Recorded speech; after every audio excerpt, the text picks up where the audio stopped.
Russia strongly condemning now Pyongyang for carrying out a controlled explosion of a nuclear device. This after North Korea confirmed its third underground nuclear test aimed against what it called, quote, outrageous U.S. hostility. Details now from RT's Anissa Nawe. The reclusive state has announced that it successfully detonated a miniaturized nuclear device at an underground test site, defying orders from the UN Security Council. Condemnation is expected across the board, especially from the West. An emergency meeting at the UN Security Council has been called.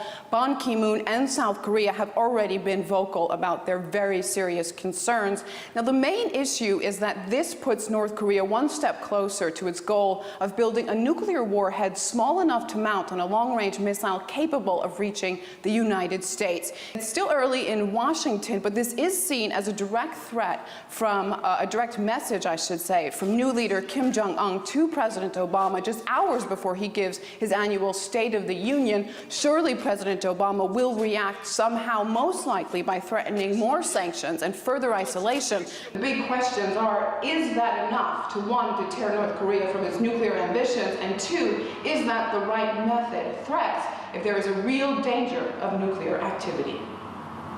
RT's Anissa Nawe reporting right there. In the meantime, Asia specialist Tim Beale, he thinks that foreign sanctions will fail to rein in North Korea's nuclear ambitions, as Pyongyang can only be appeased through the issue of negotiations.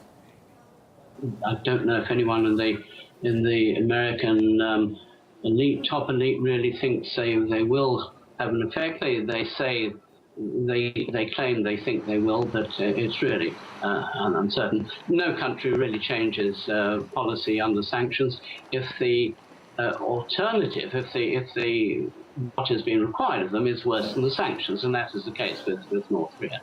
So North Korea, in a sense, could surrender could acquiesce to American demands, but that, in fact, in their eyes, would be worse than what Americans can do to them with sanctions. So they will persevere, and I think they will persevere until the Americans come to the negotiating table. Whether that will happen, of course, is another matter.